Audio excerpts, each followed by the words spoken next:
ज्येष्ठ वद्य द्वादशीला आहे.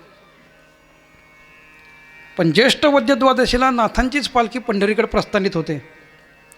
मला वाटतं त्यावेळेशी नगरला असते कुठेतरी, नाही का? हो. मग तिथं वारीला वारकरी कसे जाणार? म्हणून तो उत्सव पुढं पौष वद्य एकादशी म्हणजे दशमी एकादशी द्वादशी ते अमावस्यापर्यंत जवळजवळ आपल्याला केलेला पाहायला मिळतो. अशी ही परंपरा असणारं गाव त्यातलं. आणि दुसरं म्हणजे ज्यांच्यामुळं प्रभू रामचंद्राचं मंदिर पुनर्स्थापना त्या ठिकाणी झाली, ते आमचे सगळ्यांचे आदरणीय असणारे आचार्य किशोरजी व्यास, म्हणजे आता नंतर पुढच्या आश्रमाचे गोविंदगिरी,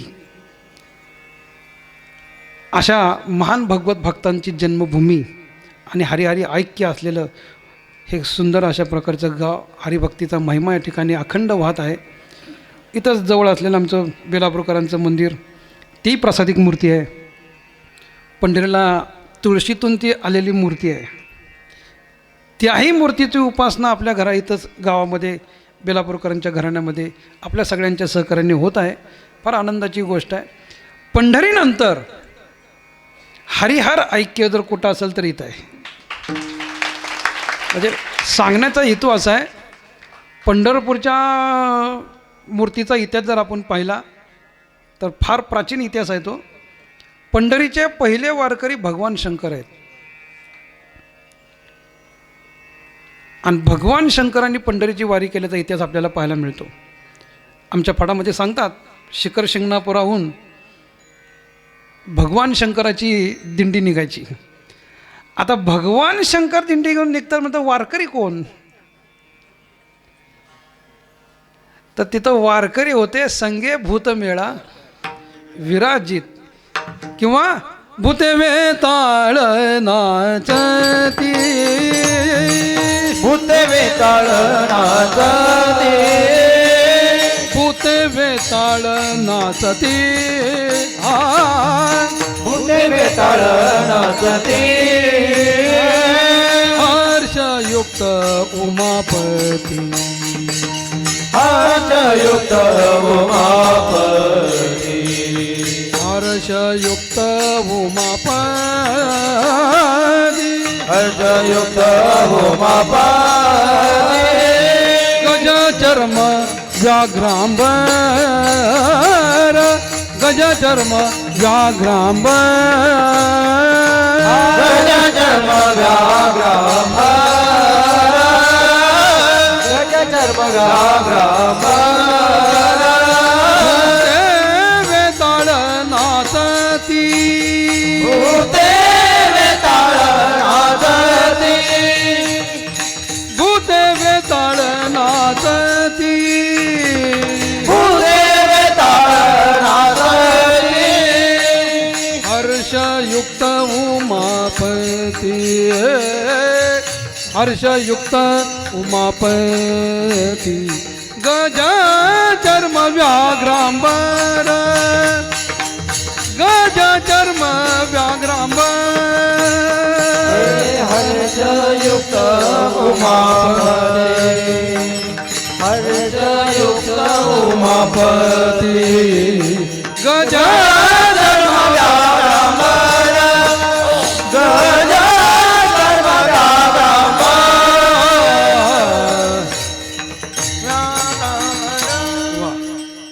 भूते वेताळ नाचती, हर्षयुक्त उमापती. भगवान शंकरासंग संगे भूतमेळा विराजित, किंवा गजचर्मधारी स्मशानी राहिला संगे भूतमेळा विराजित. भूतांच्या संगतीमध्ये भगवान शंकराची यात्रा पंढरीला येत असत. बऱ्याच दिवसापासूनचा उपक्रम होता. पार्वतीला वाटलं भगवान दरवर्षी आपले आपले एकटेच जातात संघ वारकऱ्यांच्या, आम्हाला कधी दाखवला नाही हा उत्सव. पार्वतीनं हट्ट धरला. कोणी हट्ट धरला? पार्वतीनं. भगवान शंकराला तो हट्ट पुरवा लागला, तर तुम्ही आम्ही काय सामान्य लोक आहोत? नाही नाही मी येणार. भगवंताने सांगितलं, अगं बाई फार गर्दी आहे मला तिथं, आणि एवढ्या गर्दीमध्ये तू सुकुमार आहेस, तुला ती गर्दी नाही सहन होणार, तू आपली इथंच थांब. ऐकायलाच तयार नाही. नाही मी येणार. भगवान शंकरच चाललं नाही बुवा. मग ज्याचा त्याचा विचार तुम्ही करा. काय हरकत नाही, चल बाई. आता आई निघाली म्हटल्यानंतर गणपती बाप्पा ग बसणार आहे काय? गणपती बाप्पा निघाले, मी येणार. आता आई आहे, मुलगा आहे म्हटल्यावर नंदी महाराज म्हणले मी एकटा इथं बसून काय करू, मलाही घेऊन चला. भगवान शंकर सकुटुंब नंदीवरती बसून पंढरीच्या यात्रेला निघालेले आहेत. पंढरीच्या जवळ अगदी आल्यानंतर पार्वतीनं समोर पाहिलं, हे गर्दी बाबा बाबा. आणि ती गर्दी पाहिल्यानंतर पार्वती म्हणली बाबा बाबा बाबा म्हणजे एवढ्या गर्दीत मी जर चेंगरले काय माझी अवस्था होईल. नाही नाही नाही नाही आता मी येत नाही, मला इथंच कुठंतरी बसवा. भगवान शंकर म्हणले तुला आधीच सांगितलं होतं हट्ट करू नको, ऐकत नाहीस. पण आता काय करू, आता मला सण होत नाही. पंढरीमध्ये रेल्वे रुळापाशी पद्मावतीचं मंदिर आहे, आपल्यातल्या बऱ्याच लोकांनी बघितलं असेल. आणि तिथं सरोवर आहे, त्याला पद्मालय म्हणतात, आळं. आणि त्या ठिकाणी पार्वतीची स्थापना भगवान शंकरांनी केली. आजही ते मंदिर तिथं पाहायला मिळतं पंढरीमध्ये. तिथून पुढे हे तिघजण निघाले, बाप लेक आणि नंदी महाराज. चंद्रभागेचं स्नान वगैरे करून त्या घाटावरनं नंदी महाराज वर आले. अशी गर्दीची झुंबड उडाली तिथं. नंदी महाराज म्हणले देवा, ह्या गर्दीत जर माझं शिंग एखाद्याला लागलं तर अति कठीण प्रसंग निर्माण होईल. बरं मग मला इथंच कुठंतरी ठेवा, मी नाही आत येऊ शकत म्हणले. आता आली का पंचायत म्हणले, ह्यांना सांगतो येऊ नका तरी ऐकत नाहीत. आता नंदीला कुठं बसवायचं हा प्रश्न निर्माण झाला. मग त्या महाद्वारामध्ये 11 रुद्र मारुतीचं मंदिर आहे. आजही ते मंदिर आपल्याला पाहायला मिळतं, अगदी महाद्वारातच आहे बरोबर अगदी. आणि त्या महादेवाच्या मंदिरामध्ये नंदीला स्थापित केलं. इथं बस. जगाच्या पाठीवर एकमेव उदाहरण आहे की मारुतीच्या मंदिरामध्ये नंदी कुठंही नाही आहे. पण पंढरपूरच्या मारुतीरायाच्या समोर, 11 रुद्र मारुतीच्या समोर नंदी आजही आहे. काय कारण आहे तर भगवान शंकरांनी त्यांना तिथं स्थापन केलेलं आहे, तिथं बसवलेलं आहे. मग गणपती बाप्पा आणि शंकर महाराज निघाले त्यावेळेस नामदेव महाराजांची पायरी नव्हती, वरती गेले चढून. आणि त्या गर्दीमध्ये गणपती बाप्पा लागले चिरकाला, बाबा मला काय जमाना म्हणे. आता काय करावं म्हणून भगवान शंकरांनी तो गणपती बाप्पाला उचललं आणि त्या देवळीत स्थापित केलं. रिद्धी सिद्धी नावाचा गणपती आजही तिथं त्या भगवान शंकराच्या हातून स्थापन केलेला आहे. ती मोठी घंटा आहे ना माधवरातनं आत गेल्याबरोबर, तिथं कधी पंढरपुरात गेलं तर आवर्जून पहा.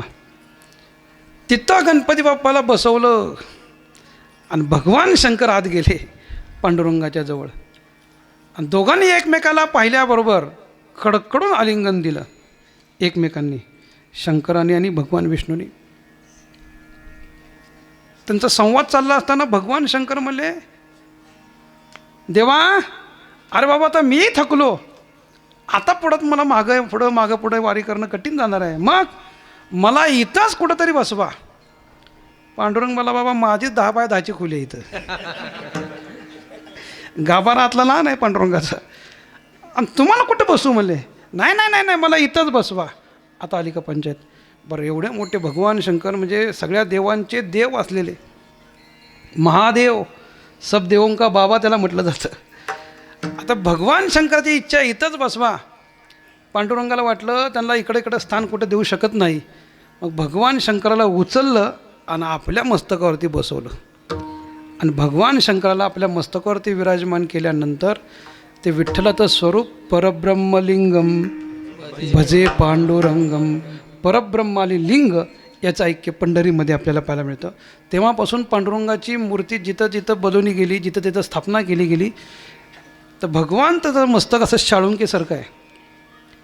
ती मस्तक जे वर असं उभारतं ना त्याला शाळुंका म्हणतात. काही लोक अज्ञानामध्ये त्या शाळुंकीवर अजून पिंड तयार करतात.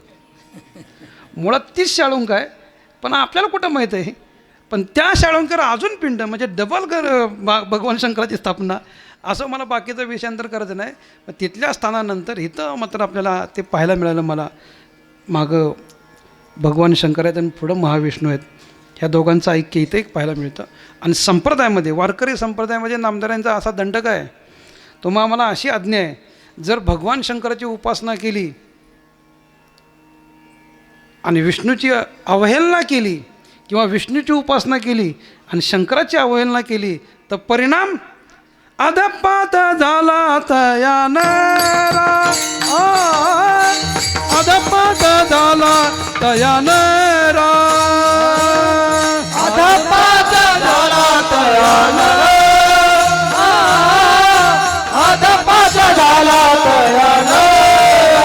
विष्णूशी भजला शिव दुरावला, विष्णूशी भजला शिव दुरावला, विष्णूशी भजला शिव दुरावला, विष्णूशी भजला शिव दुरावला. अधपात झाला तयानरा, अधपात झाला तयानरा. अधपात झाला तयानरा, अधपात झाला तयानरा.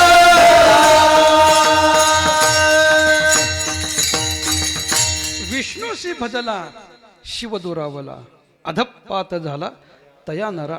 म्हणजे भगवान विष्णू आणि शंकराची उपासना आपल्या संप्रदायामध्ये वेगळी नाही. तुकोबारांच्या अभंगात, नामधाऱ्यांच्या अभंगामध्ये या उपासनेमध्ये आपल्याला पाहायला मिळतं. एकादशी व्रत सोमवार न करती कोण त्यांची गती होईल नेनो. जसं एकादशीचं महात्म्य संप्रदायामध्ये आहे तसंच सोमवारचं महात्म्य आपल्या वारकऱ्यामध्ये आहे. म्हणजे हरिहर ऐक्य असा आपला संप्रदाय पाहायला मिळतो आणि त्याचं प्रतीक इथंही आपल्याला पाहायला मिळतं. असो अभंग आला. सुरुवात करत असताना जनाबाईंचा अभंग आहे. संतांचा तो संग नोहे भल तैसा, पालटावी दशा तात्काळी. पंढरीमध्ये काही साधक मंडळी जनाबाई महाराजाकडे आले आणि जनाबाईंना विचारलं, अहो आईसाहेब, ज्या भगवंताची प्राप्ती अनेक प्रयत्न करूनही होत नाही, त्याच्याकरता योगी योग करतात, तपी तप करतात, जपी जप करतात, ध्यानी ध्यान करतात, त्यांच्या ध्यानामनामध्ये कधी परमात्मा येत नाही. उलट ज्ञानोबा तर अगदी स्पष्ट सांगतात, वरी योगियाची मानसे उमरडोनी जाय. म्हणजे योग्याची मनं ओलांडून निघून जाणारा परमात्मा. किंवा अजून ज्ञानोबा पुढच्या वहीमध्ये स्पष्ट करतात, एरवी हा योगी अनाडळे वेदार्थासी ना कळे, जेत ध्यानाचेही डोळे पावती ना. जिथं ध्यान जाऊ शकत नाही किंवा जेत बुद्धीची धाव न गे, विचार मागुता पावली फिरे, तर कुवायनी नेगे अंगी जयाचा. असा अनाकलनीय असलेला परमात्मा सहज कोणाला प्राप्ती नाही. योगाचा योग पोचू शकत नाही, तप्याचं तप पोचू शकत नाही, ध्यानाचं ध्यान पोचू शकत नाही. अगदी नये योगियाच्या ध्याना किरे तो सांगा की आमुचा काना. किंवा नामधाऱ्या स्पष्ट सांगतात, योगी याचे ध्यानी ध्याताना तुडे, योगी याचे ध्यानी ध्याताना तुडसी. योगियाचे ध्यानी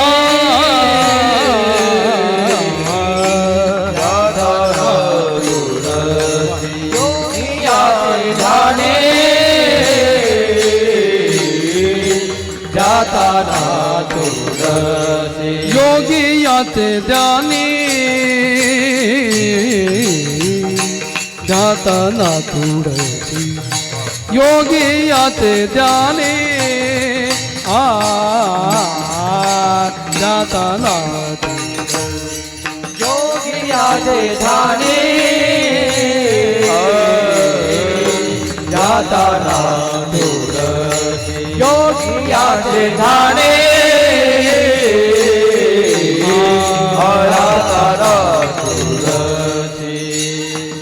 आम्हा पासी मागे पुढे,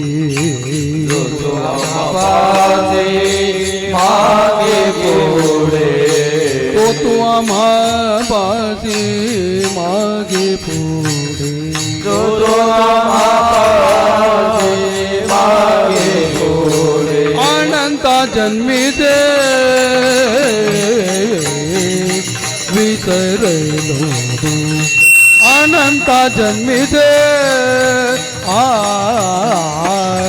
विसरलो दुःख अनंत जन्मिते विसरलो दुःख अनंत जन्मिते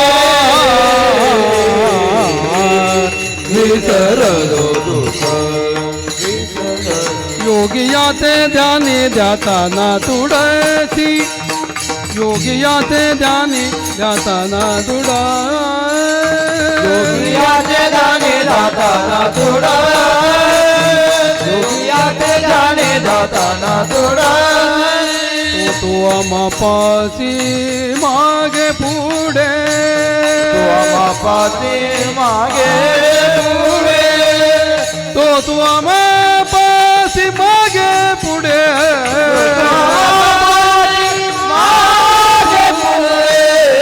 अनंता जन्मीचे विसरलो दुःख अनंता जन्मीचे विसरलो दुःख विसरलो दुःख जन्मीचे विसरलो दुःख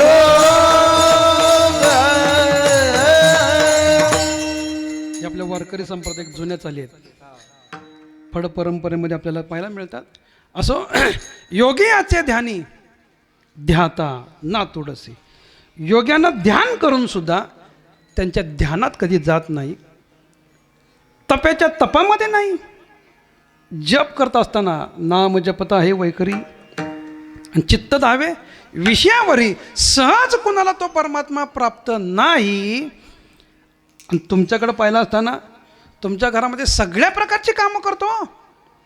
जनाबाईंचं चरित्र पहा. झाड लोट करी जाणी केर भरी चक्रपाणी इकडं नययोगियाच्या ध्याना रात्रंदिवस उपास तापास करतात व्रतवैकल्य करतात कोणी जपतप अनुष्ठानं करतात कोणी दाड्या वाढवतात कोणी जटा वाढवतात कोणी लुंग्या लावतात कोणी अंगाला राख लावून फिरतात कोणी फळाहारी कोणी निराहारी नाही का असे कितीतरी प्रकार कशा करता हे सगळे उद्योग. तर लोक म्हणतात तुम्हाला माहीत नाही अहो याची लागी केले सायास याच्याकरता हे सगळे सायास. आता तर श्रावण महिना आहे बुवा व्रताला काहीच कमी नाही. किती व्रत हे सगळे उपासना आपण कशाकरता करतो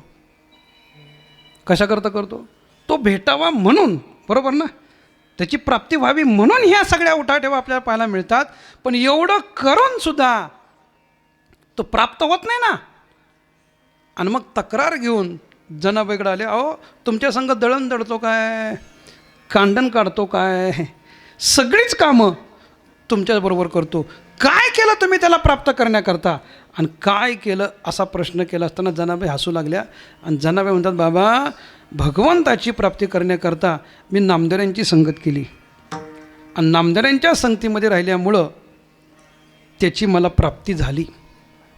जनी मने जोडी झाली केशवाची दासी नामयाची म्हणून या मी नामदेवांची दासी आहे म्हणून मला हा परमात्मा प्राप्त झाला. कारण धरतीच्या हाती संत कृपावंत पाळी पंढरीनाथ लळा त्यांचा संतांनी ज्यांना ज्यांना आपल्या हाताला धरले ना त्या सगळ्यांच्या इच्छा परमात्मा पूर्ण केल्याशिवाय राहत नाही. म्हणून आपण संतांच्या संगतीत राहिलं पाहिजेत संतांच्या चरणाच्या जवळ राहिलं पाहिजेत. त्यांच्या चरणाजवळ राहिल्यानंतर हा परमात्मा आपल्यावरती आपोआप कृपा करतो. ह्यात काही विशेष वेगळं सांगण्याची गरज नाही. अन्यथा देव भेटणं अति कठीण आहे. किती कठीण आहे फार कठीण. अशक्य गोष्टी शक्य होतील पण देव भेटणं त्याहीपेक्षा कठीण आहे. तुकोबारा की दृष्टांत देऊन सांगतात सोन्याचे पर्वत करवती पाषाण अवघे रानोरान कल्पतरू सोन्याचे पर्वत करता येतील. तुम्ही म्हणताल महाराज पेपर वाचता का नाही काय सोन्याचा भाव भडकलाय. दिवाळीला जर जावाई येतो म्हणला तर सासऱ्याचा बीपी वाढतो बुवा आता ह्याला काय द्या नाही का. अशी अवस्था सोन्याची आपल्याला भावाची पाहायला मिळते. आणि तुम्ही म्हणता सोन्याचे पर्वत करता येतील काय अशक्य हो. नाथ संप्रदायाचा इतिहास जर आपण वाचला तर त्यामध्ये सोन्याचा पर्वत केल्याचा इतिहास आपल्याला इथंच आहे ना डोंगर इथंच आहे. इथंच घडलेल्या गोष्टी ह्या म्हणजे हा योगायोगानं आलेला प्रसंग आहे. हा चलो मच्छिंद्र गोरख आया, मच्छिंद्रनाथ आणि गोरखनाथ या दोघांचा संवाद किंवा या दोघांची जर आपण स्थिती पाहिली, सगळ्यांना कथा माहीत आहे, मी ते सांगून वेळ घेत नाही. पण सोन्याचे पर्वत करता येतील अवघे रानोरान कल्पतरू. कल्पतरू नावाचं झाड आहे. कुठं आहे ते झाड? वा, स्वर्गामध्ये. मग स्वर्गातलं झाड मृत्यूलोकामध्ये आणता येईल का हो? स्वर्गात जाण्याकरता पहिल्यांदा काय व्हावं लागतं? म्हणजे साधा नियम आहे ना, स्वर्गात जाण्याकरता पहिल्यांदा काय व्हावं लागतं? वादच नाही यात काय, पहिल्यांदा मरावं लागतं. बरं, मरून जर स्वर्गातच जाईल याची गॅरंटी आहे का? आपण मस्त लावतो स्वर्गवासी, कैलासवासी, वैकुंठवासी, आपल्याला काय माहिती तो कुठे गेला आहे? आपण लावतो ना, आपली भावना आहे बाबा, कसं का असं ना त्याला चांगली गती प्राप्त व्हावी ही आपली भावना आहे. पण तो कुठं गेला आहे याची आपल्याला गॅरंटी देता येत नाही. पण ठीक आहे, पुण्यही केलं, स्वर्गातही गेला. मग स्वर्गात गेलेला मनुष्य पुन्हा सप्त्याला आला आहे असं कधी बघितलं का हो? असं कधी ऐकलं का बाबा मागच्या वर्षी गेले होते पण दरवर्षी नियमाप्रमाणे ह्याही वर्षी सप्त्याला हजर आहेत, असं कधी ऐकलं का? म्हणजे वरती गेलेला मनुष्य पुन्हा खाली आला आहे असा इतिहास आपल्याला कधी पाहायला मिळत नाही. का? स्वर्गामध्ये फक्त इनकमिंग आहे. तिथं आउट गोईंग हा प्रकार नाही आहे. आणि त्यामुळं वरनं पुन्हा माघारी येणं अति कठीण असला प्रसंग. पण ठीक आहे, एखादा गेला निश्चयानं, पुन्हा माघारी आला, येताना ते झाड घेऊन आला. कुठलं? कल्पतरूचं. आणि त्या कल्पतरूच्या झाडाचं महात्म्य असं आहे, कल्पतरू खाली फळे येती मागीत आली. कल्पतरूच्या झाडाखाली बसून ज्या ज्या इच्छा कराव्यात, तुका म्हणे आम्ही जे जे इच्छा करू आणि ते ते कल्पतरू पुरवीत असे. ज्या ज्या आपल्या इच्छा आहेत त्या कल्पतरू झाड पूर्ण करतं, असं सामर्थ्यवान ते झाड आहे. आणि ते स्वर्गातलं झाड मृत्यू लोकांमध्ये आणता येईल. किती कठीण आहे हो? अति कठीण आहे, पण करता येईल. अवघे रानोरान तुकोपर्यंत जे शब्द आहेत, जिकडं बघल तिकडं जसं आपण आंब्याच्या बागा, उसाचे फळ लावतो ना, तसे कल्पतरूच्या झाडाचे बगीचे लावता येतील. पण तरीसुद्धा भगवंताची प्राप्ती होणं हे त्याहीपेक्षा कठीण आहे. तुकोबरा अगदी स्पष्ट सांगतात, परिया दुर्लभ विठोबाचे पाय, विठोबाचे पाय. परिया दुर्लभ विठोबाचे पाय, विठोबाचे पाय. परिया दुर्लभ विठोबाचे पाय, विठोबाचे पाय. परिया दुर्लभ विठोबाचे पाय, विठोबाचे पाय. तेथे उपाय न चलती, उपाय न चलते. तेथे उपाय न चलती. उपाय न चलते. या दुर्लभ विठोबाचे पाय, विठोबाचे पाय. परिया दुर्लभ विठोबाचे पाय, विठोबाचे पाय. परिया दुर्लभ विठोबाचे पाय, विठोबाचे पाय. परिया दुर्लभ विठोबाचे पाय, विठोबाचे पाय. परिया दुर्लभ विठोबाचे पाय. परिया दुर्लभ विठोबाचे पाय. तेथे हे उपाय न चलती, हे उपाय न चलते. परिया दुर्लभ विठोबाचे पाय, परिया दुर्लभ विठोबाचे पाय. परिया दुर्लभ विठोबाचे पाय, परिया दुर्लभ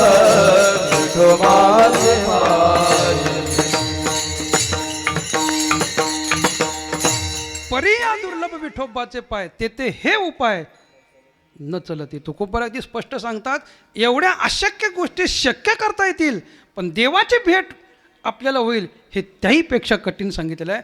असा दुर्लभ असलेला परमात्मा प्राप्त होण्याकरता पण जनाबाईच्या बरोबर झाडून काढतो काय, भांडी घासतो काय, खेर भरून टाकतोय, पाठी घेऊन या शिरी नेऊन टाकत असे दुरी, रात्रंदिवस मजपासी दळू कांडू लागला असे. रात्रंदिवस जनाबाईंच्या बरोबर परमात्मा आहे.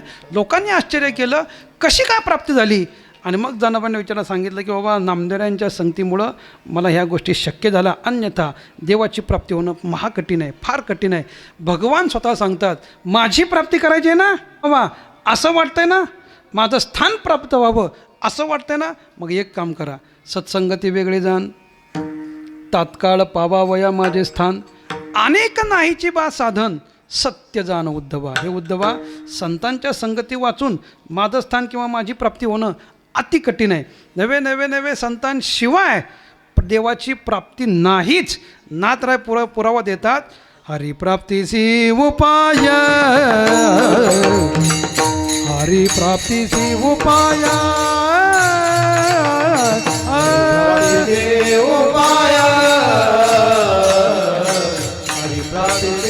उपाय, हरिप्राप्तीसी उपाय, हरिप्राप्तीसी उपाय, उपाय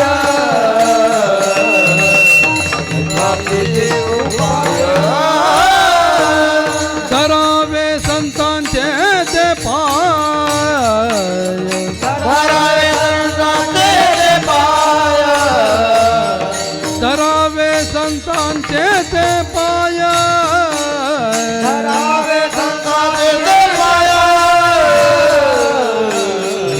साधती साधने, साधती साधने, साधते साधने, साधते साधने, प्राप्तीसी उपाय, हरि प्राप्तीसी उपाय, हरि प्राप्तीसी उपाय, हरि प्राप्तीसी उपाय, धरावे संतांचे ते पाय, धरावे संतांचे ते पाय, धरावे संतांचे ते पाय, धरावे संतांचे ते पाय, येणे साधती साधने, येणे साधती साधने, येणे साधती साधने, येणे साधती साधने, येणे साधते साधने, येणे साधते साधने, येणे साधती साधने, येणे साधते साधने.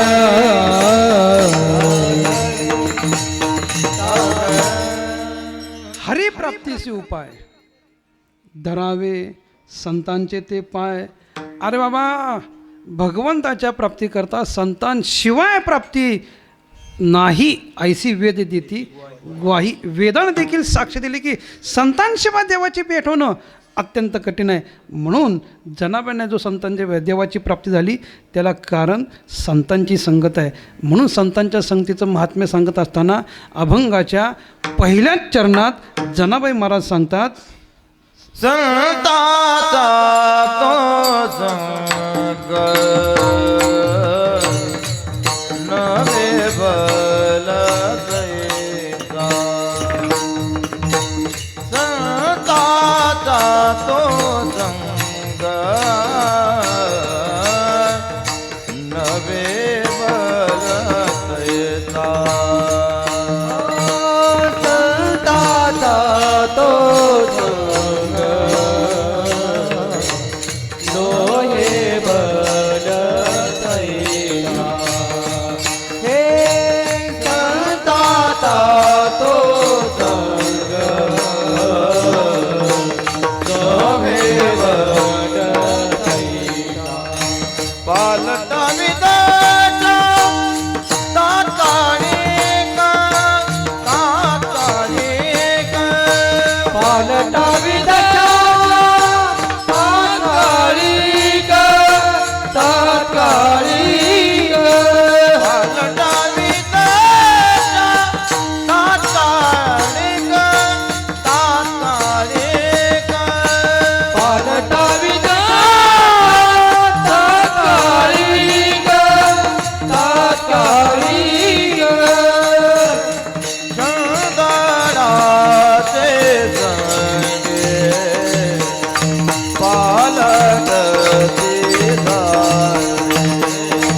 तो संग नवे भलतेचा पालटवी दशाता काळी पालटवी दशाता काळी पालटवी दशाता काळी संताचा तो संग नवे भलतेचा पालटावी दशाता काळी पालटावी दशाता काळी पालटावी दशाता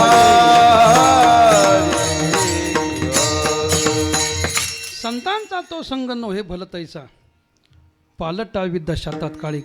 संतांच्या संगतीचं महात्म्य सांगत असताना जनवे म्हणतात, अरे संतांचा संघ सामान्य समजू नका, नोहे भलतैसा. भलतैसा म्हणजे काय हो? भलतैसा म्हणजे कसा तरी, येडा गाबाळा नाही का, कसा तरी असा, तसा नाही बरं. मग पालटावी दशा तात्काळिक. दशा दशा म्हणजे काय? गोंगड्याच्या नवं. आता दशा म्हणले की आपल्याला गोंगड्याच्याच आठवतात. दशा नाम अवस्था. तुमच्या आमच्या अवस्थेमध्ये बदल घडतो. संतांसारखी अवस्था आपल्याला प्राप्त होते. एवढं सामर्थ्य संतांच्या संगतीमध्ये. संतांच्या संगतीमध्ये काय एक मिळत नाही, सगळ्याच गोष्टी संतांच्या संगतीमध्ये आम्हाला प्राप्त होतात. राजा भर्तृहरी संतांच्या संगतीचं महात्म्य सांगत असताना असं सांगतात, जाड्यम धियो हरती सिंचती वाची सत्यम मानोन्नति द्विषति पापमपा करोति चेतप्रसाद यति दिक्षु तनोति कीर्तिम सत्संगती कथय किम न करोति पुंसाम. भर्तृहरीने आम्हालाच प्रश्न केला, किम न करोति, का करू नये संतांची संगत आपण? काय काय मिळतं संतांच्या संगतीमध्ये? पहा, जाड्यम हरती. जाड्य नाम अज्ञान. अज्ञानाची निवृत्ती आणि ज्ञानाची प्राप्ती कुठं होते हो? का घरी बसून? संतांच्या संगतीमध्ये आल्यानंतर ज्ञानाची प्राप्ती होते. ते ज्ञान पैगा बरवे, जरी मनी हाती आणावे तरी संता या भजावे सर्वस्वेसी. ज्ञानोबारा म्हणतात किंवा भगवान कृष्ण हे सांगतात, तद्विधी प्रणिपातेन परिप्रश्नेन सेवया उपदेक्षन्ति ते ज्ञानम ज्ञानिनस तत्वदर्शिनः. हे तत्वदर्शी संत ज्ञानाचा आपल्याला कधी उपदेश करतात, त्याच्याकरता विधी सांगितला. प्रणिपातेन परिप्रश्नेन सेवया. प्रणिपात करा, नमस्कार. प्रणिपात म्हणजे नमस्कार करा. प्रश्न करा. कुणाला? गुरुजनांना, संतांना. आता प्रश्न करा म्हणा तर लोकांना काय प्रश्न करावा हेच कळत नाही. काही प्रश्न करतात हो. त्या गुरुनं काय सांगावं त्याला? जे आपल्या हितकारक अशा गोष्टी आहेत त्याच्याबद्दल प्रश्न करावेत. फालतू गोष्टीच्या काय मी उद्धार पावेन हे करा ना त्यांना प्रश्न. काय कृपा करील नारायण ऐसे तुम्ही सांगा. संतजन करा समाधान चित्तमय, काय हे निवतील डोळे सुख ते देखून सोडे.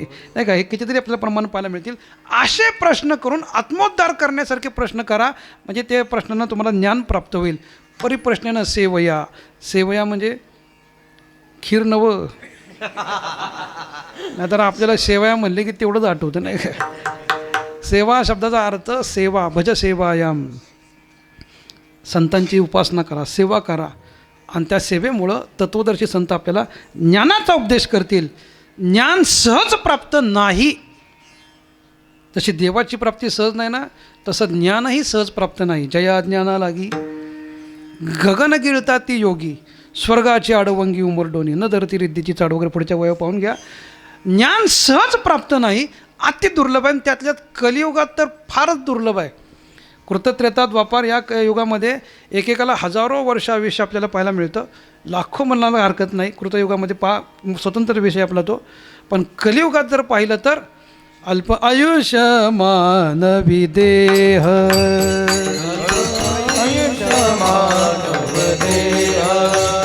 शतगणिले ते अर्ध रात्र खाय शतगणिले ते अर्ध रात्र खाय मध्ये बालत्व पीडा रोग क्षय मध्ये बालत्व पीडा रोग क्षय काय भजनासी उरले ते पाहेगा भजनासी उरले ते पाहेगा राम राम स्मरामि राम राम स्मरामि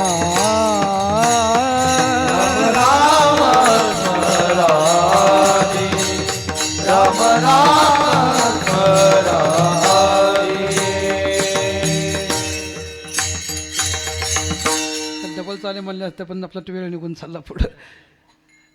अल्पायुष्य कलियुगामध्ये आताची अवधी थोडी असे. आताची अवधी म्हणजे वेळ कीर्तनाची आणि आयुष्याची थोडी आहे. आणि एवढ्या थोड्या आयुष्यामध्ये अर्ध रात्र खाय असं पुढं सांगितलं ना. कानोबाराय सांगतात, एकतर अल्प आयुष्य म्हणजे किती, शतवर्षाची गणना.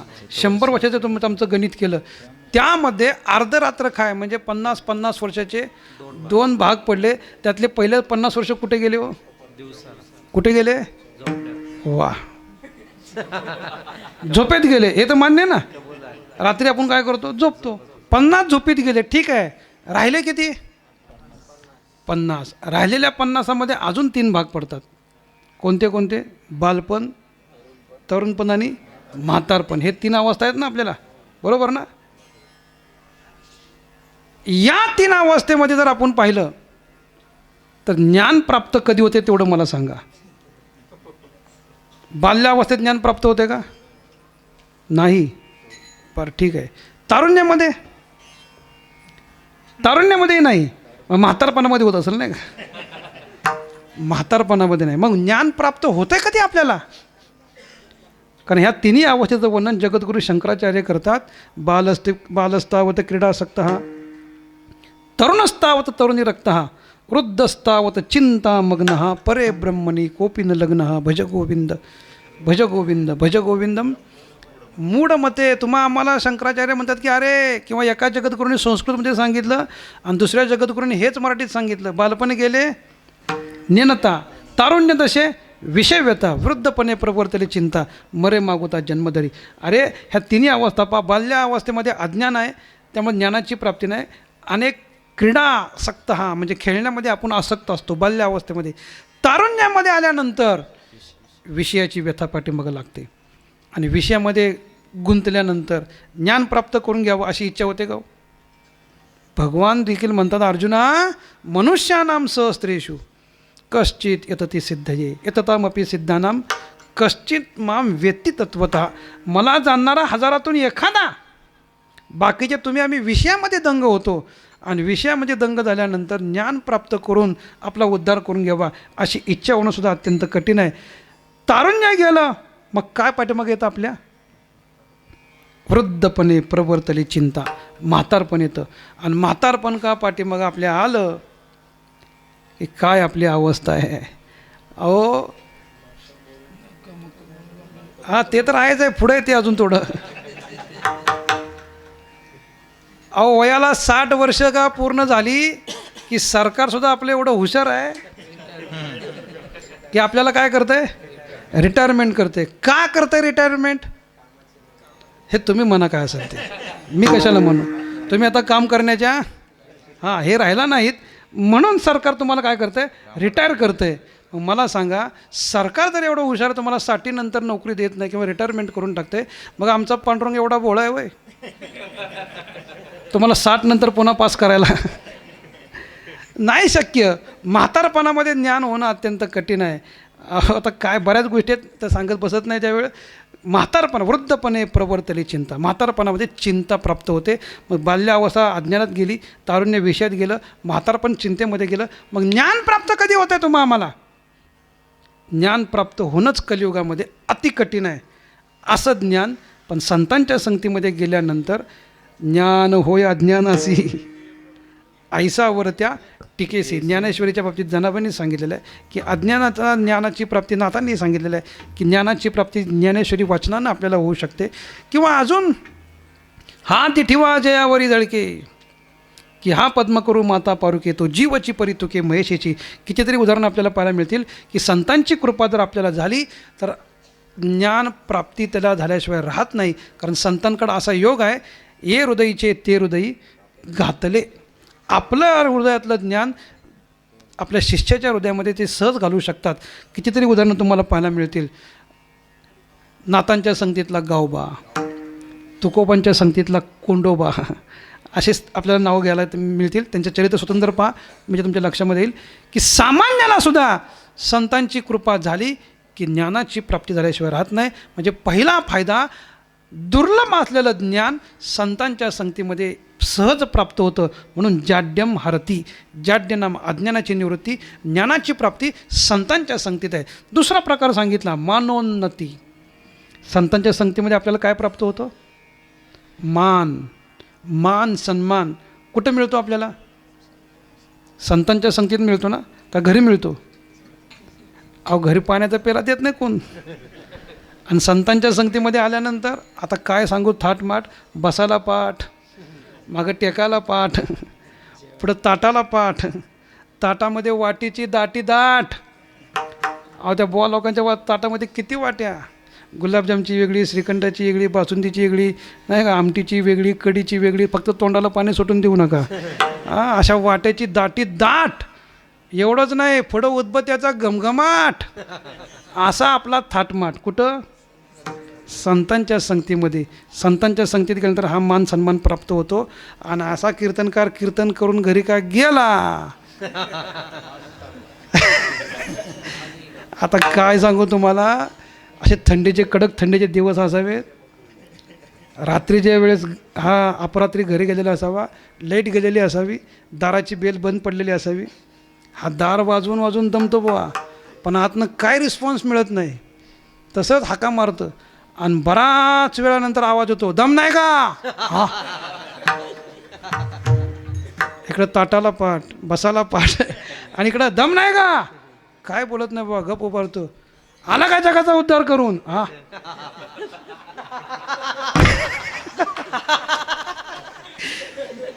कसं तरी दार उघडलं जातं बुवा. आणि दार उघडल्यानंतर हे असं आत घुसतं, जसं मांजर घुसतं का नाही दार उघडल्याबरोबर, तसं आत घुसतं फसकन एकदम. बरं, आत गेल्यानंतर त्याला काय की गादीन चादर आणि छेचे, अहो समोरच पडलेली चट्या उचलतं आणि कुठंतरी कोपऱ्यात टाकतं आणि तिथंच झोपतंय. ना चहा विचारत, ना पाणी विचारत, ना काय, तसंच झोपायचं. आमचे बाबा तर सांगायचे, हे कीर्तनकार घरी आले की यांचा रोजचा ठरलेला, म्हणजे घरी असताना बरं, घरी असल्यानंतर ठरलेला बेत करवती बेत. करवती बेत तुम्हाला कळला का? करवती बेत म्हणजे सुताराची करवत कशी चालते हो? करकर नाही, करकर हा नाही, वळिंब्यात चालते. कशात चालते?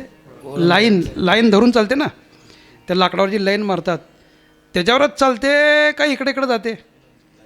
त्या वळिंब्यात चालते ना, बरोबर त्याच्यावरती कट करत करत अशी ती घासत येते, कट कट कट करत करत ती लाकूड.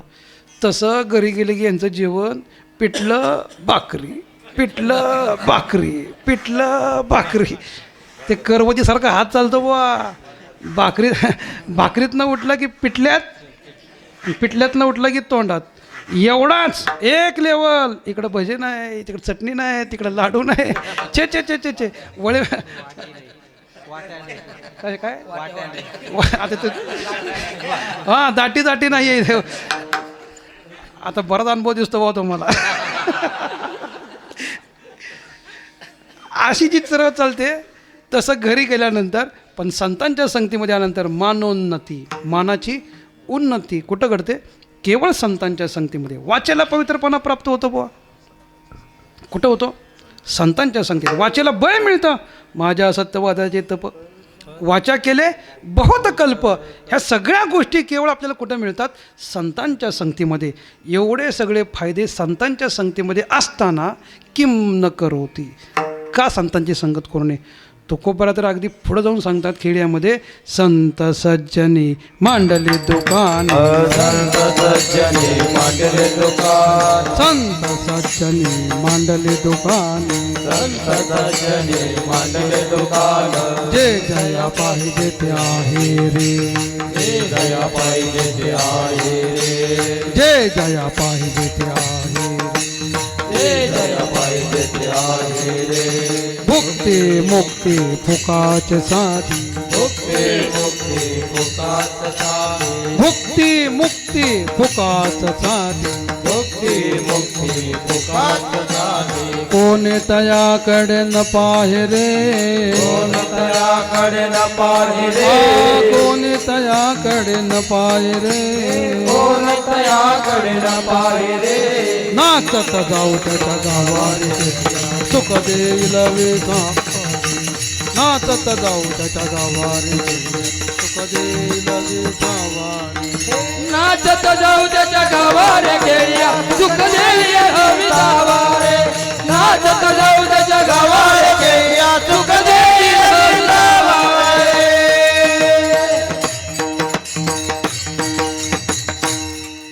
संत सज्जनी मांडली दुकाने, जे जया पाहिजे ते आहे रे.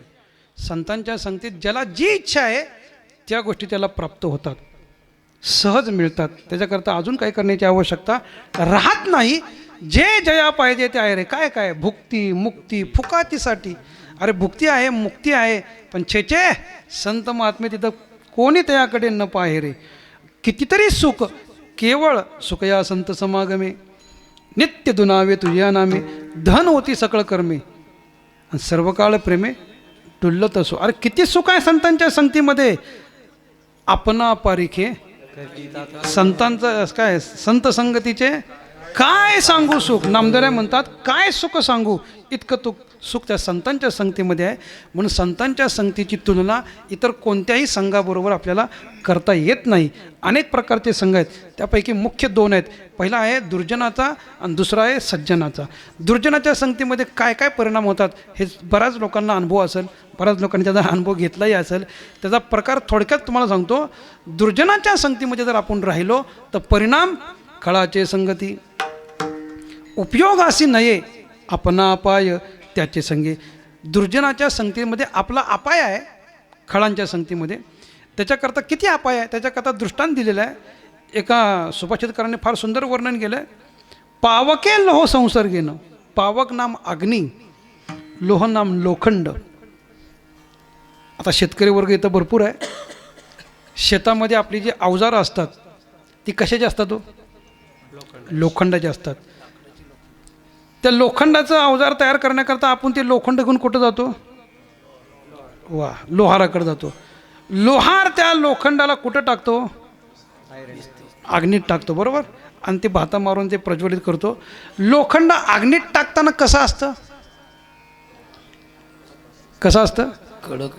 अहो कडक नाही, काळं असतं, बरोबर ना. काळं असतं ना. मग अग्नीच्या संगतीत केल्यानंतर ते कसं होतं? अग्नीच्या संगतीत केल्यानंतर काळं असलेलं लोखंड लाल होतं. लोखंडाला जशी अग्नीची संगत घडते ना, तशीच संगत अग्नीला कोणाची घडते? लोखंडाची घडते. आणि अग्नीच्या संगतीमुळं किंवा लोखंड लाल भडक होतं. आता मला सांगा, आकार कोणाला द्यायचा आहे? लोखंडाला द्यायचा आहे. मग ते तापलेलं लोखंड धरून कुठं ठेवतात? आयरनीवरती. आणि त्या लोखंडाला आकार देण्याकरता कशाने पडवतात तो? घनाने. म्हणजे हे सगळे प्रकार तुम्ही बघितलेले आहेत, बरोबर. मला सांगा, आकार लोखंडाला द्यायचा आहे, मग फटके कोणी खायला पाहिजेत? पण त्या लोखंडाच्या संगतीमुळं काही कारण नसताना जसं अग्नीला विनाकारण फटके खावे लागतात. अग्नीला फटके खाण्याची गरज आहे का? काहीच गरज नाही. पण लोखंडाची संगत अग्नीला घडली आणि त्यामुळं विनाकारण पावक म्हणजे अग्नीला जसं घनाचे आघात सहन करावे लागतात, तसं तुम्हा आम्हाला जर दुर्जनाची संगत घडली ना तर मानहानी पदे पदे. पावलोपावली लोक आपला अपमान केल्याशिवाय राहणार नाही. अरे हा ह्याच्या संगतीत आहे बाय, अरे अरे हा बी तसाच. म्हणजे त्याच्यामुळं आपल्या मराठीत म्हण आहे बघा, एक ढवळ्या शेजारी वान नाही पण आहे ना, म्हणतो ना. म्हणजे दुर्जनाची संगत जर आपल्या जीवनामध्ये घडली तर आपला मानहानी पदे पदे, पावलोपावली आपला अपमान झाल्याशिवाय राहणार नाही. पण दुर्जनाचा संगत सोडून द्या. नामदारे फार सुंदर दृष्टांत देतात. दुष्टतो दुर्जन दुरीचा धरावा, संग न करावा पापियांचा. सर्पाचे ते पिल्लू सान म्हणून पोसले, त्यासी पान दिले अमृताचे. नामदेव म्हणतात दुर्जनाला लांब ठेवा. किंवा शास्त्र आपलं असं सांगतं, दुर्जनम प्रथमम वंदे सज्जनम तदनंतरम. दुर्जनाला पहिला नमस्कार करा आणि त्याला सांगा, बाबा गावात सप्ताह चालू आहे, 8 दिवस इकडे फिरकूच नको, जा तिकडे निघून. दुर्जनम प्रथम, त्यानंतर सज्जनाला नमस्कार करा, असं आपलं शास्त्र सांगतं. दुर्जनाच्या संगतीमुळं आपला अपाय मात्र ठरलेला आहे, त्यामध्ये कोणती सुधारणा होणार नाही. पण सज्जनाचा संग जर आपण पाहिला तर सज्जनाच्या संगतीमध्ये मानोन्नती, मानाची उन्नती आपल्याला पाहायला मिळते. आत्ताच आपण पाहिलं कितीतरी त्यामध्ये पाहायला मिळतं. मग संतांच्या संगतीमध्ये आल्यानंतर सगळ्या गोष्टी सहज एका जनार्दनी संत आणि पूर्ण करती मनोरथ. जे मग अपेक्षा जे आपुले तेही सांगती पुसले जेणे अंतःकरण बोधले संकल्प नाही. इतके फायदे संतांच्या संगतीमध्ये आहेत. म्हणून संतांचा संग सामान्य नाही. लोकांनी विचारलं कशाप्रमाणे म्हणल्याबरोबर जनावे म्हणतात चंदनाच्या संगे पालटती झाडे आणि दुर्बल लाकडे देवमाता. जनाबांनी उदाहरण दिलं चंदनाचं. चंदनाच्या संगतीमध्ये उगवलेलं सामान्य झाड, मग ते कशाचं असू द्या, बोरीचं असू द्या, कडुलिंबाचं असू द्या, येड्या बाबळीचं असू द्या, नाही का, किंवा अजून कशाचं असू द्या, त्या सामान्य झाडाला चंदन आपला सुवास प्राप्त करून देतं. चंदनाच्या संगतीत जर ही झाडं उगवली तर चंदनामुळं त्यांना सुवास प्राप्त होतो. आणि या सामान्य लाकडाची किंमत किती होते हो, त्यांचा अधिकार किती होतो. त्यांचा अधिकार जनाबाई सांगतात की देवमाथा, देवाच्या डोक्याला आपण चंदन उघडून लावतो ना गंध म्हणून, मग ते बाजारातनं आणलेलं चंदन सगळंच चंदन खरं असतं का हो? असतं का? नाही ना. अनुभव तुम्ही घेतलेला आहे. म्हणजे त्या चंदनाच्या नावावरती आपण दुसरं झाड, त्याला केवळ वास येतोय म्हणून ते उघळतो आणि आपण देवाच्या डोक्याला लावतो. नाथाने स्वतः हा दृष्टांत दिला आहे. ती अचेतन काष्टे सर्वता चढली देव ब्राह्मणाची माथा, त्याचा पांग पडे श्रीमंता राजे तत्वता वंदिती.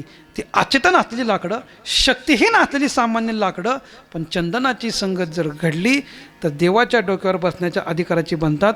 तसं तुम्ही आम्ही सामान्य जीव किती सामान्य आहे. नामदेवावर वर्णन करतात, संसारी आसक्त माया मोहेरत तापत्रय संतप्त झाले जीव, ऐसिया पतिताचा करावा उद्धार, या लागी अवतार तुमचा जगी. आपल्यासारखा सामान्य मनुष्य जर संतांच्या संगतीमध्ये राहिला तर काय मान, काय थाटमाट, काय सन्मान. लोक या या या या म्हणून मागं लागतात, पाया पडतात, लहान मोठे विचार करत नाही. हे कशामुळं? केवळ आपल्या मुखामध्ये ज्ञानोबा आहे, तुकोबा आहे, नामदेव आहे, नाथरांचे शब्द आहेत. आणि त्यामुळं आम्हाला काय प्राप्त होतो? हा मान सन्मान प्राप्त होतो. म्हणून चंदनाच्या संगे पालटती झाडे दुर्बल लाकडे देवमाता. तिसऱ्या चरणामध्ये जनाय म्हणतात, हे काय ऐसे व्हावे संगती स्वभावे. अरे हा संघाचा स्वभाव आहे. असं का घडतं? संघाचा स्वभाव आहे. ज्या जैसी संगती त्या तैसी गती, समागमे रीती सर्व काळ. ज्याला जशी संगत जीवनामध्ये प्राप्त होते ना, तसं आपलं जीवन पडत जातं. पतन उद्धार संघाचा महिमा त्याच्या हवी अधमा संत सेवी. तुकोबरा म्हणतात, पतनाला जायचं का उद्धार करून घ्यायचा, हे कशावरती अवलंबून आहे? केवळ संगतीवरती अवलंबून आहे. म्हणून हे काय ऐसे व्हावे संगती स्वभावे. संघाचा स्वभाव असा आहे की आपला गुण त्याला प्राप्त करून देतं. उदाहरणार्थ पाण्याला विचारा, पाणी तेरा रंग कैसा. पाणी तुम्हाला काय उत्तर दिलो? जिसमें मिलाया वैसा. पाण्याला स्वतंत्र रंग नाही. ज्या रंगात तुम्ही ते पाणी टाकता तसा रंग त्या पाण्याला बनतो. लालमध्ये टाका लाल दिसेल, पिवळ्यात टाका पिवळं दिसेल, निळ्यात टाका निळं दिसेल, केशरीत टाका, कोणत्याही रंगामध्ये टाका, पाणी त्या प्रमाणात दिसतं. तसं तुम्ही आम्ही म्हणजे जीवन आपलं पाण्यासारखं आहे. ज्याच्यामध्ये आपण मिसळलं जातो तसं जीवन आपलं बनत जातं. मग चांगल्याच्या संगतीत जाताल तर चांगलं जीवन घडेल. अधमाच्या नास्तिकाच्या संगतीत राहताल तर तसंच आपलं जीवन काय होतं बनत जातं. म्हणून हे काय ऐसे व्हावे. अरे संगतीचा स्वभाव आहे. अनेके पालटावे देहा लागी. पण जनाबाई पुढे जाऊन सांगतात, अरे संतांच्या संगतीमध्ये आपल्या अवस्थेमध्ये बदल होईल. यात काय विशेष? कितीतरी उदाहरण पहा. वाल्याचा वाल्मिक झाला नाही का, अजामेळ उद्धार झाला, अजामेळाचा उद्धार केला. कितीतरी उदाहरणं आपल्याला पाहायला मिळतील. पण नुसतं दशेमध्ये बदल होतो यात नाही, तर देहात सुद्धा संतांच्या संगतीमुळं बदल घडतो. जीवनचरित्र वाचा नाही का. एका राज्यामध्ये ती मुली झाल्या, ते मुलीच्या रूपात वाढलेला राजकुमार, आणि त्याचं लग्न झालं. तर मुलगीच होता, पण भीतीनं सगळ्यांना कथा माहिती, मी थोडक्यात सांगतो मी. आणि दोन्ही मुलीच लग्न झाल्यानंतर मुलीच्या रूपातला जो राजकुमार होता त्याला वाटलं, अरे अरे अरे आपलं जीवन म्हणजे व्यर्थ गेलं, आता हे जीवन जगायला नको, मरण भले परी काय अवकळायसी. म्हणून तो मुलीच्या रूपातला राजकुमार देहत्याग करण्याकरता निघाला असताना ज्ञानोबांची दिंडी पंढरीला निघाली असेल. आणि ज्ञानोबा संतांची दिंडी आली, शेवटच्या क्षणाला संतांचं दर्शन घ्यावं आणि आपली जीवनयात्रा संपवावी. म्हणून ज्ञानोबांना पाहिल्याबरोबर श्री संतांची माथा चरणावरी साष्टांग हे करी दंडवत, साष्टांग दंडवत त्या राजकुमारीने घातला. ज्ञानोबांना सांगावं लागतं का? पुढे फार बोलू काही अवघे पायी विधित अवघे पायी विधित अवघे पायी विधी अवघे बोलू काही अवघे पायी अवघे पायी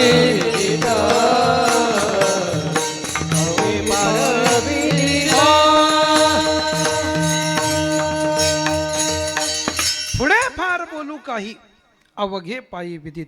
काय तुम्हाला सांगू, संतांना सांगण्याची गरज नसते. संतांना आपोआपच सगळ्या गोष्टी सहज कळत असतात. ज्ञानोबांना दंडवत घातल्याबरोबर ज्ञानोबा म्हणतात उठ बाळ. बाळ म्हटल्याबरोबर त्या मुलीच्या रूपातला राजकुमार म्हणतो महाराज मी बाळ नाही बाळी आहे बाळी, म्हणजे मुलगी आहे असं त्याचं म्हणण्याचा अर्थ. ज्ञानोबा म्हणतात मी तुला बाळ म्हटलं ना. काय ज्ञानोबांनी बाळ म्हटल्याबरोबर स्त्रीचा तो केला पुरुष उभा, तीही निमिष मात्रे देह पालटीला आणि स्त्रियेचा तो केला पुरुष उभा. ज्ञानोबांच्या संगतीमध्ये घडलेला हा प्रसंग आहे. अशा संतांच्या संगतीमध्ये कुणाच्या तर जनाबाई अगदी बोट करून सांगतात तैसा निसंगाचा संग अग्रगणी तैसा निसंगाचा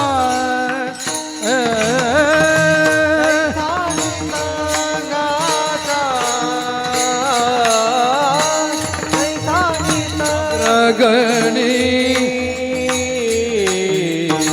तैसा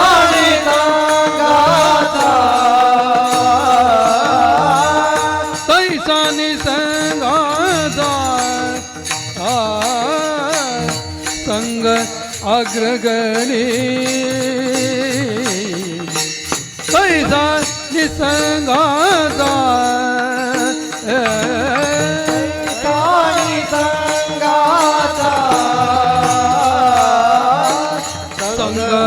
अग्रगणे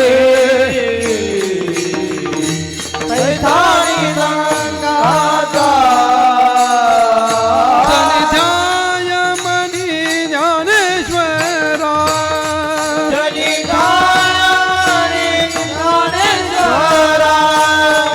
जनिध्याय मनी ज्ञानेश्वरा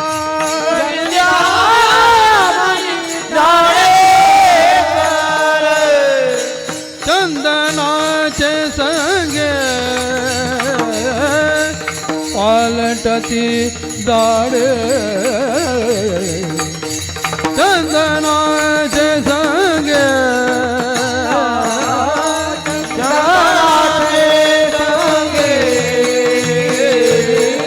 पालटती दाड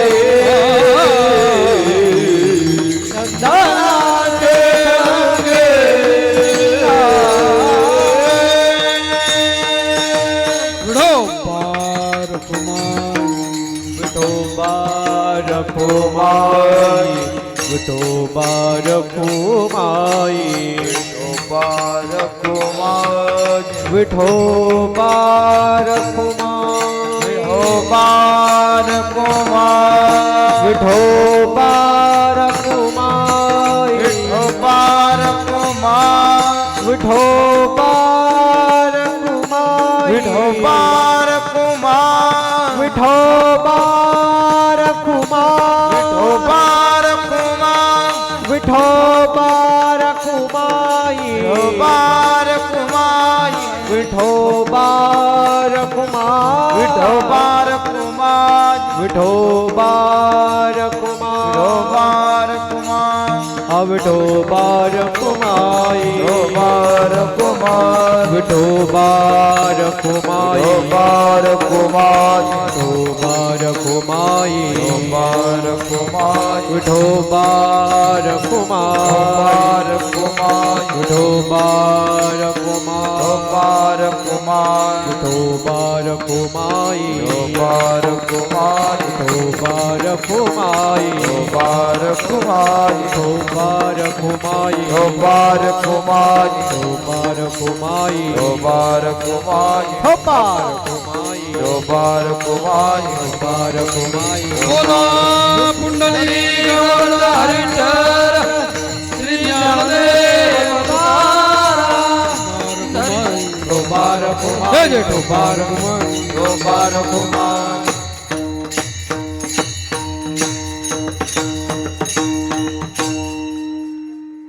पुन्हा पंढरीत गेल्यासारखं वाटायला लागलं आता मला पंढरीत गेल्यासारखं वाटतंय पण हा सगळा आनंद सोहळा पाहून मला नाही वाटत की आज पांडुरंग वेटेवर आहे म्हणून असं कारण जिथं कीर्तन चालू आहे तिथं कोठे नका पाहू करा हाती कथा तेथे हां माझे भक्त गाती जेथे नारदा मी उभा तेथे जिथं भगवत भक्त गायन करतात नाचन म्हणजे गुणानुवाद गातात कृष्ण विष्णू हरी गोविंद या नामाची निखिल प्रपंच माझी आत्मचर्चा विशद उदंड गाती परितयापासी कितीतरी प्रमाण आपल्याला पाहायला मिळतील. असो आता खरं तर आपला टाईम संपून वर 10 मिनटं झालेले आहेत. आत्ता आपलं विठोबा रोकमा झालेलं आहे. स्थान महात्म्यात असं आहे कधी टाईम निघून गेला कळत नाही. हे सगळी साथ संगत स्पीकरवाले आज खरं तर माझा आवाज बसलेला आहे.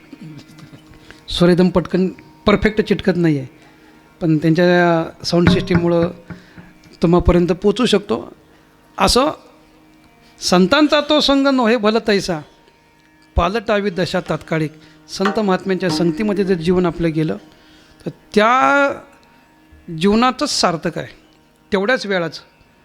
कारण तुका म्हणे जिने भले संत संगष्टने संतांच्या संगतीत जे जीवन आपलं जातं ना तेच धन्यतेला पात्र आहे. अन्य संतांच्या संगती वाचून जे जीवन आहे ते व्यर्थ आहे.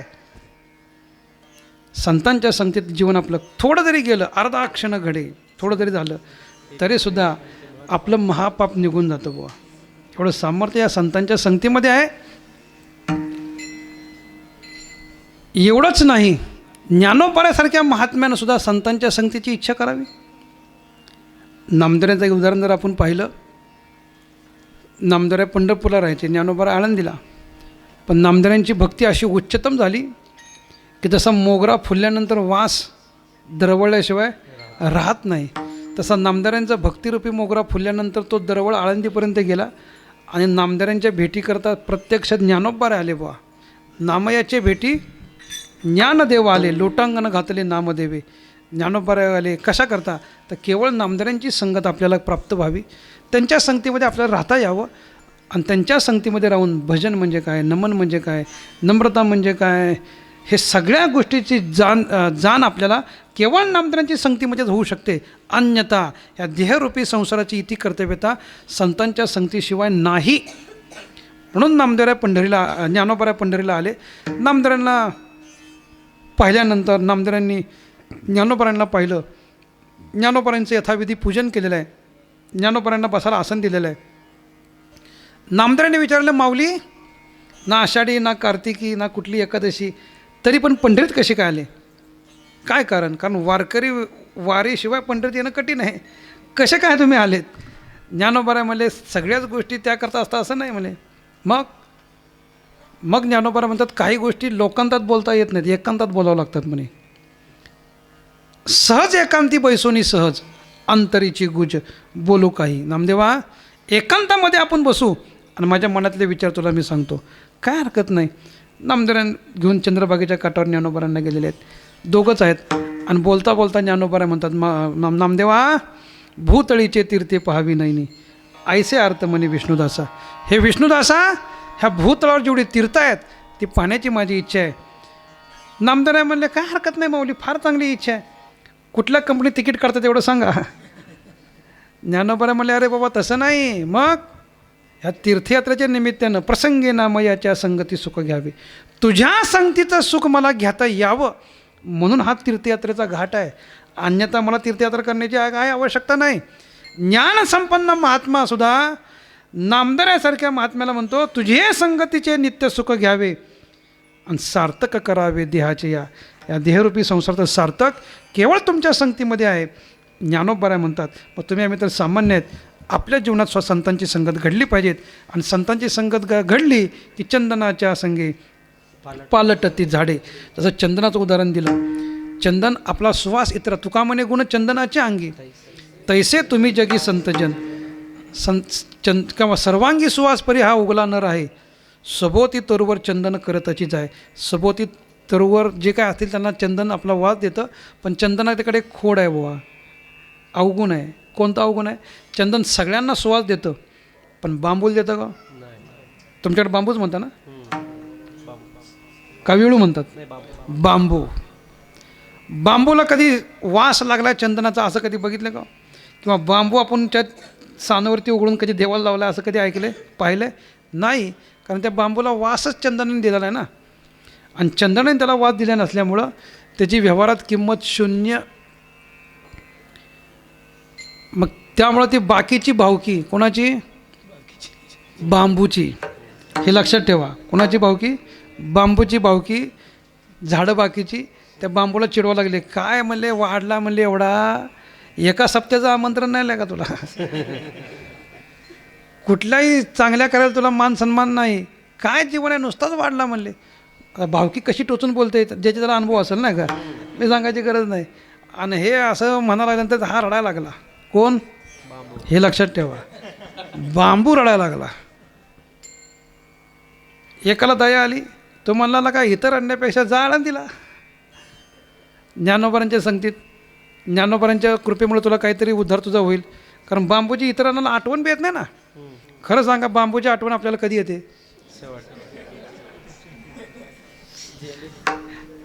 अहो दिंडी करता नाही हो, शेवटच्या दिंडी करता नाही का, आणा बांबू आणा सुतळ्या, शेवट आठवण येते नाही का. अरे म्हणले काय तुझी अवस्था.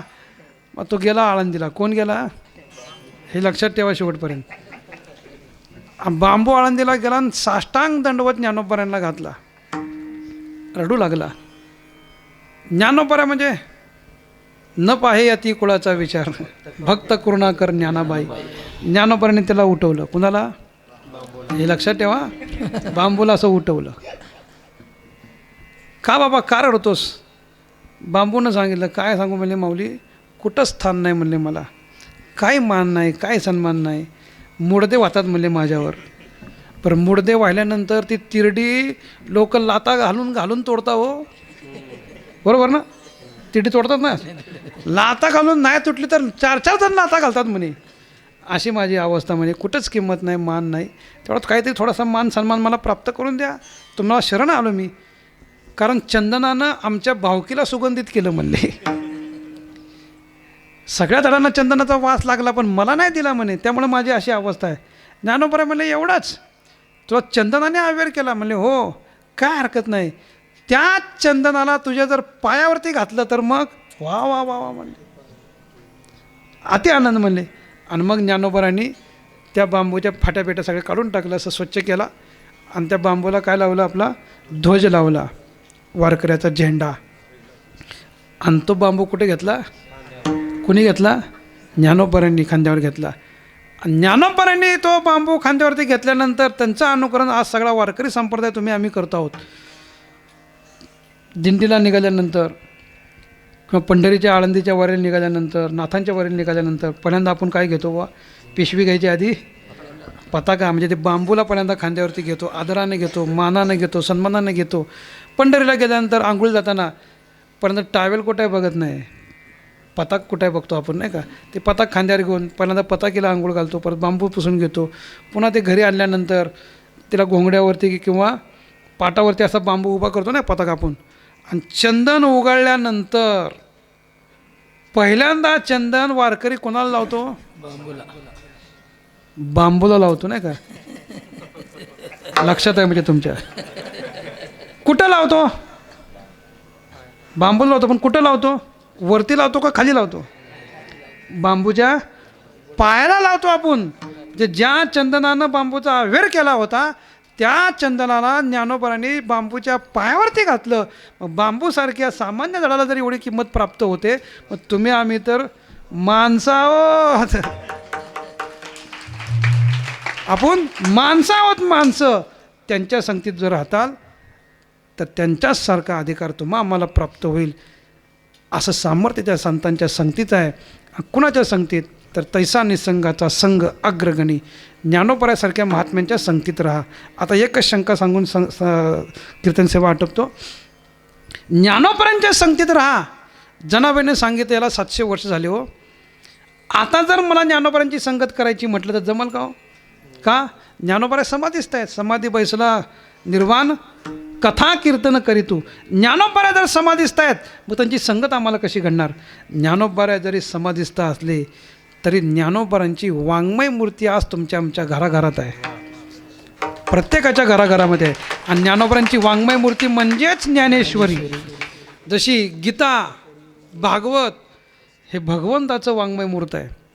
ग्रंथ नव्हे हा भगवंत, भागवत ग्रंथ नाही हो, तो साक्षात भगवंत आहे.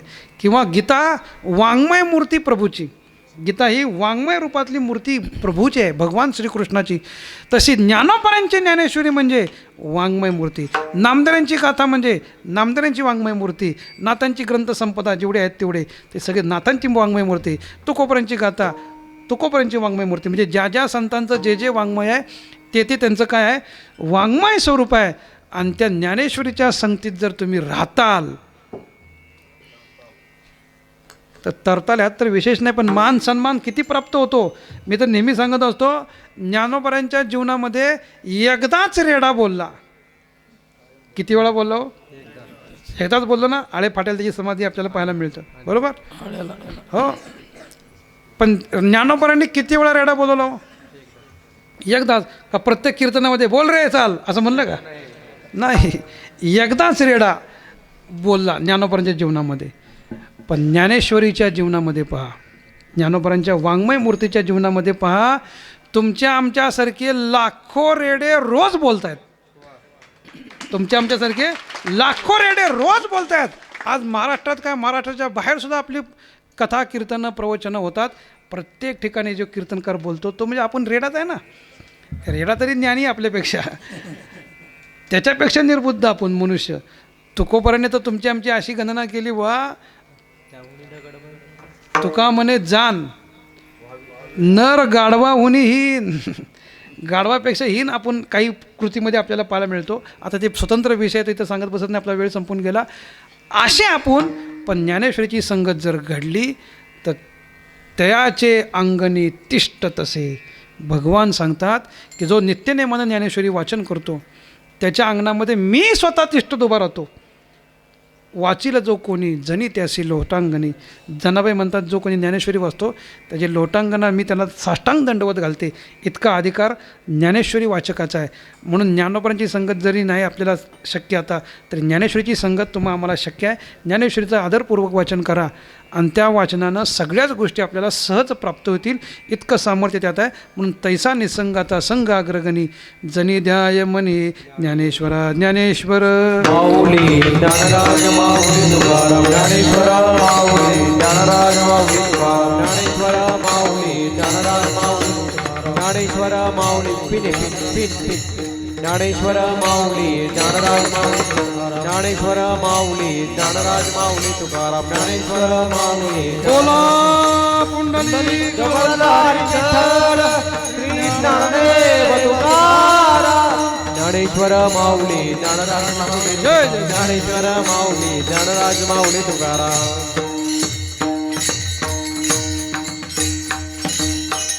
आता वेळ फारच झाला, चाल काय आता होत नाही. फक्त नामदेवांचं 2 मिनटं भजन करू आणि आपली सेवा आटपू. नामदेव जनाबाई नामदेव जनाबाई नामदेव जनाबाई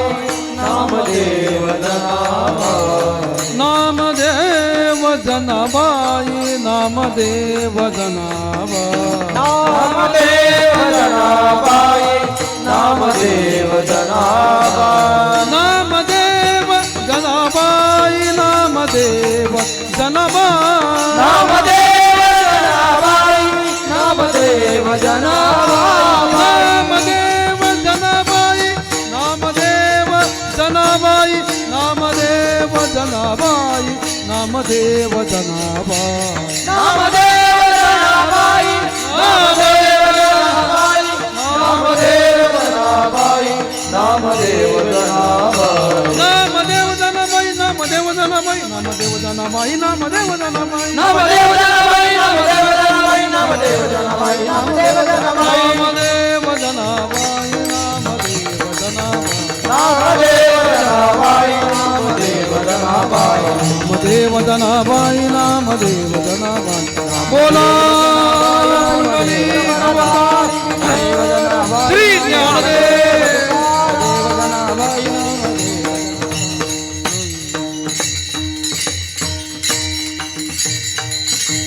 विठ्ठल जय जय विठ्ठल जय विठ्ठल जय जय विठ्ठल जय विठ्ठल जय विठ्ठल जय जय विठ्ठल